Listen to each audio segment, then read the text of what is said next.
With the recent announcement of Rayman Legends Retold, I thought it'd be a great time to go back and revisit the older Rayman games, starting with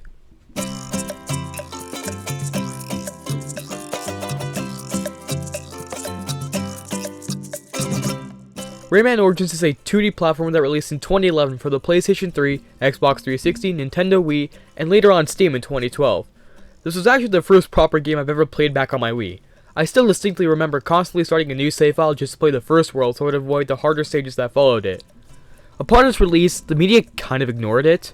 It was probably because people lost interest in Rayman after the shit show that was Rayman Raving Rabbids, and that it released at the worst possible time. 4 days after Skyrim's launch. So people are going to go play that instead.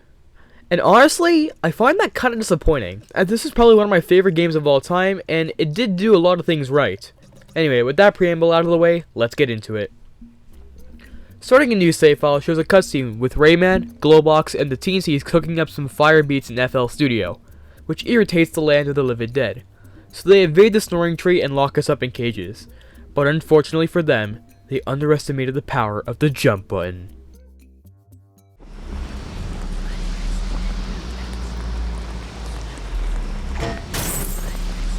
Upon freeing the Bubble Dreamer, who is responsible for creating the Glade of Dreams, Murphy tells us that he's blowing bubbles again, which has left him completely kooky, whatever that means, and we need to collect a lot of Electoons to fix him. We then move on to the first world, Gibberish Jungle. We kick off the first level and we see a fairy who's trapped in a dark tune, so we need to go save her. Now would be a good time to talk about the gameplay, more specifically the controls. Now in my opinion, this is some of the most fluid and best feeling controls in any platformer I've ever played. There's no unnecessary delays, wall jumping works as it should, and the levels are actually fun. So yeah, 10 out of 10. Once we free the fairy, who happens to be Batilla, she grants us the ability to attack.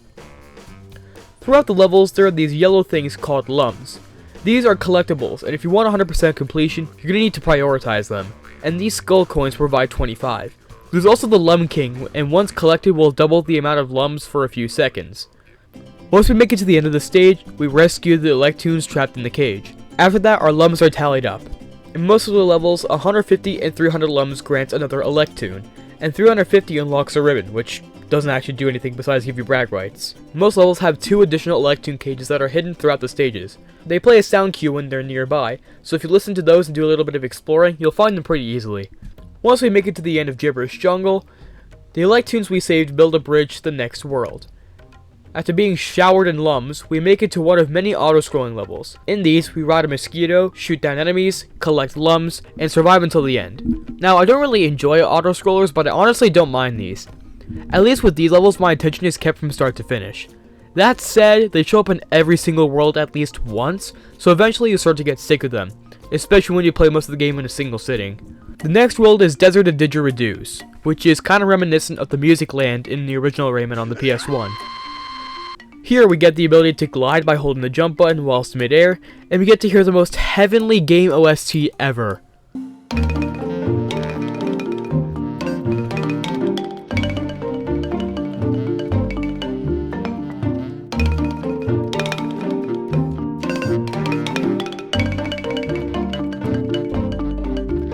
There are also piano tiles that make noise when you step on them, birds on sheet music that serve as platforms, and what looks to be some kind of violin or cello string that turns red and damages you.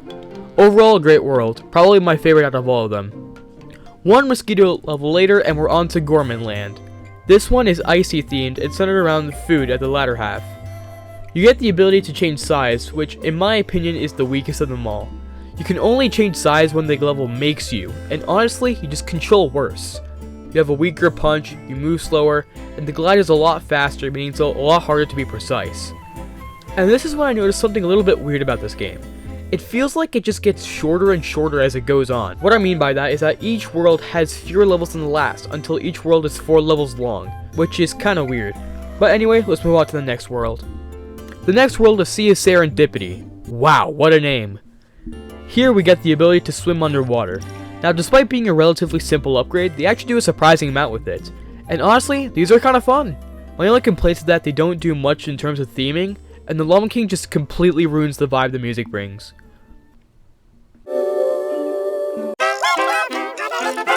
Seriously guys, read the room. Now, most games have an unshakable urge to make swimming underwater really sluggish and slow, but here it's actually pretty fast. Now, of course, you still feel like you're underwater, and turning around is a bit slow, but it's not as bad as other games.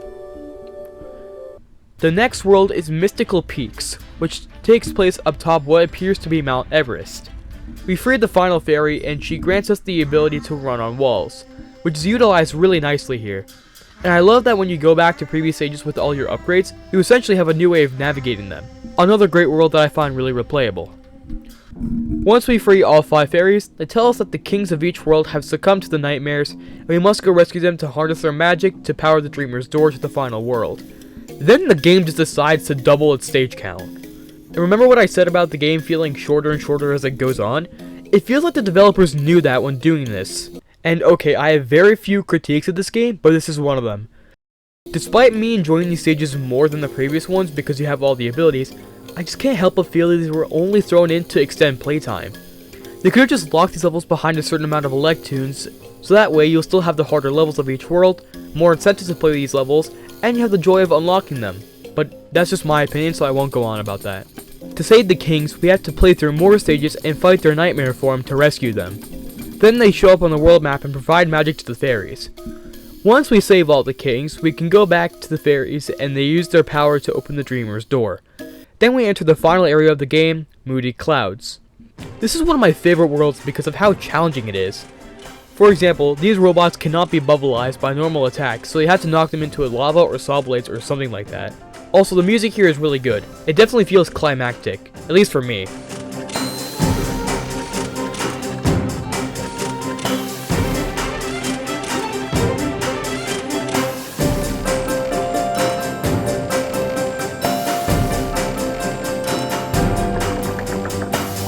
It's in this world where we meet up with the antagonist of this game, the evil magician Teensy. You'd be forgiven for not recognizing him as the villain of the story because it's not very clear on who he is. I mean, sure, he does appear in the level complete screen, but even that doesn't really convey him being a villain at all. He then opens a trapdoor and we have to fight robot variations of 2 of the 4 kings. Defeating those and meeting up with the magician shows one of my favorite cutscenes in this game.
He then tries to make a getaway on his flying ship, so we chase them down on our mosquito one last time and shoot them down.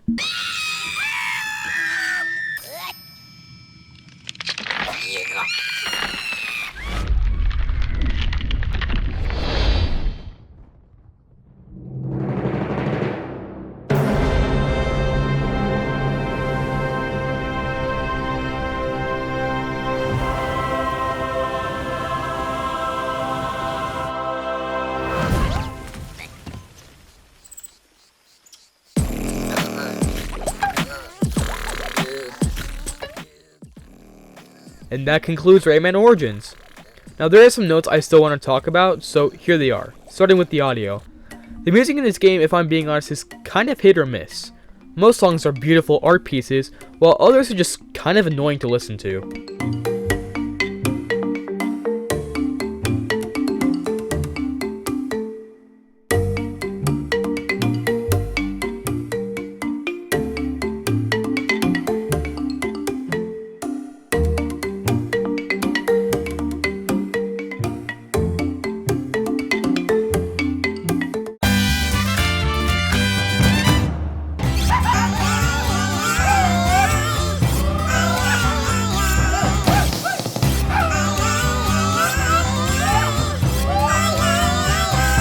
Collecting a certain amount of Electoons unlocks skins for the 4 playable characters back at the storing tree. And these are actually pretty cool. Now, I love the art style here. The graphics are charming and the character design is just great. And even the little things like the sun rays poking through some of the areas of gibberish jungle. The game runs at a solid 1080p 60fps on everything except for the Wii version, which runs at 480p 60fps due to having composite ports instead of HDMI. And finally, there's quite a bit of post-game content. First are the time trials. Revisiting an already completed stage will show a clock at the start. Attacking it will start a time trial, and from there you're just trying to get from point A to point B as fast as you can. Once you make it to the end, there are 2 rewards for finishing with 2 time thresholds. You can get an extra Electoon, completing the medallion if you're fast enough, and if you're even faster than that, it grants you a speed trophy for that level. The only thing you get from winning all the speed trophies is an achievement. That's it. Next is the trickery treasures. Collecting enough Electoons will unlock a bonus stage for that specific world. These are essentially just small endurance tests. You're chasing the treasure chests throughout the stage until you reach the end. Along the way, you're dodging hazards and just surviving until the chest just gives up. You can't be too slow as you'll just be killed off screen, and making a mistake sends you all the way back to the beginning, which for the most part isn't that bad, but it can be really punishing for the later ones. I also just don't like the fact that you can't really end the chase early. Like if you go too fast, the chest just speeds up. These are really challenging and will put your skills to the test. Beating these grants you skull teeth. Collecting all 10 of the skull teeth and returning to the storing tree will make Rayman give them to the Grim Reaper looking guy with a massive skull. Doing this will grant you access to the land of the living dead. This is the hardest and longest stage in the game. There's a lot of trial and error here, but thankfully there are checkpoints between parts of the stage. Also, the music here is fantastic.